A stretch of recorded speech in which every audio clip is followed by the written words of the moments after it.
حضرت ابراہیم ایسے معاشرے میں پیدا ہوئے جہاں لوگ بتوں کی عبادت کرتے تھے۔ آپ کے والد بت بنایا کرتے تھے۔ بچپن سے ہی حضرت ابراہیم کا دل اس بات پر قبول نہیں کرتا تھا کہ پتھر اور لکڑی کے بنے ہوئے بت معبود ہو سکتے ہیں۔ آپ نے اپنے والد اور قوم سے سوال کیا، کیا یہ بت تمہیں نفع یا نقصان پہنچا سکتے ہیں؟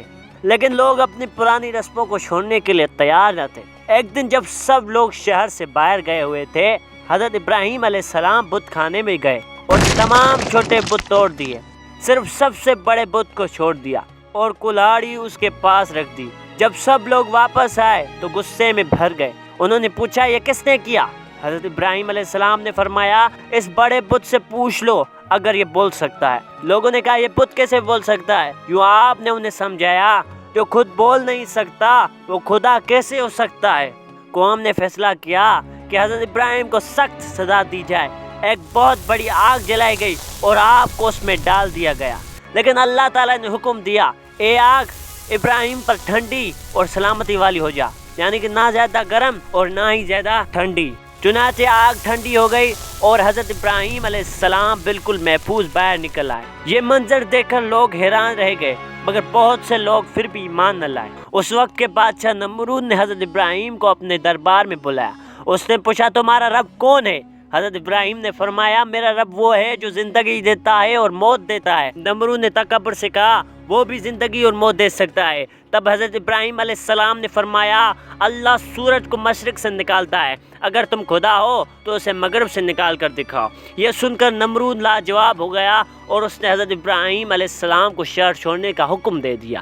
حضرت ابراہیم علیہ السلام نے اللہ کے حکم سے ہجرت کی۔ ایک جگہ لوگ ستاروں، چاند اور سورج کی عبادت کرتے تھے۔ آپ نے انہیں سمجھایا کہ یہ سب ڈوب جاتے ہیں، اس لیے یہ خدا نہیں ہو سکتے۔ پھر آپ مصر تشریف لے گئے۔ وہاں کے فرعون نے آپ کی زوجہ حضرت سارہ کو نقصان پہنچانے کی کوشش کی، لیکن اللہ تعالیٰ نے انہیں موجزانہ طور پر محفوظ رکھا۔ حضرت سارہ کی کوئی اولاد نہ تھی۔ انہوں نے مشورہ دیا کہ حضرت ابراہیم حضرت ہاجرہ سے نکاح کر لیں۔ اس طرح حضرت اسماعیل پیدا ہوئے۔ اللہ تعالیٰ کے حکم سے حضرت ابراہیم علیہ السلام نے حضرت ہاجرہ اور ننھے اسماعیل کو مکے کی وادی میں چھوڑ دیا، جہاں نہ پانی تھا نہ آبادی۔ جب پانی ختم ہو گیا تو حضرت ہاجرہ صفا اور مروہ کی پہاڑیوں کے درمیان 7 مرتبہ دوڑی۔ تب اللہ تعالیٰ نے حضرت اسماعیل علیہ السلام کے قدموں کے پاس سے پانی کا چشمہ جاری کر دیا، جو آج تک آب زمزم کے نام سے جاری ہے۔ ایک رات حضرت ابراہیم نے خواب میں دیکھا کہ وہ اپنے بیٹے اسماعیل کو اللہ کی راہ میں قربان کر رہے ہیں۔ یہ بہت بڑا امتحان تھا۔ جب آپ نے بیٹے سے ذکر کیا تو اسماعیل نے کہا، ابا جان، آپ کو جو حکم ملا ہے وہ کر گزریے، انشاءاللہ آپ مجھے صبر کرنے والوں میں پائیں گے۔ جب دونوں اللہ کے حکم کے آگے جھک گئے تو اللہ تعالیٰ نے اسماعیل کی جگہ ایک دمبا بھیج دیا۔ اس طرح ان کی عظیم قربانی قبول ہوئی۔ اسی یاد میں مسلمان ہر سال عید الاضحیٰ مناتے ہیں۔ اللہ تعالیٰ نے حضرت ابراہیم علیہ السلام اور حضرت سارہ علیہ السلام کو بڑھاپے میں ایک اور بیٹا عطا فرمایا، جن کا نام حضرت اسحاق تھا۔ یہ اللہ کی طرف سے ان کی وفاداری کا انعام تھا۔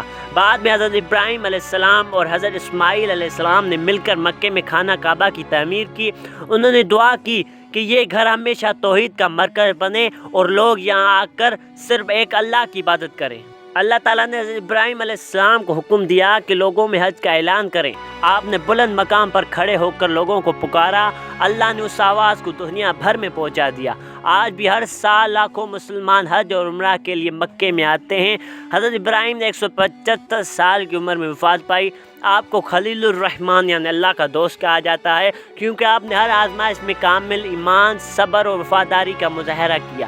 آپ کی زندگی ہمیں سکھاتی ہے کہ سچا ایمان ہمیشہ آزمائشوں سے گزرتا ہے، مگر آخرکار کامیابی انہی لوگوں کی ہوتی ہے جو اللہ پر کامل بھروسہ رکھتے ہیں۔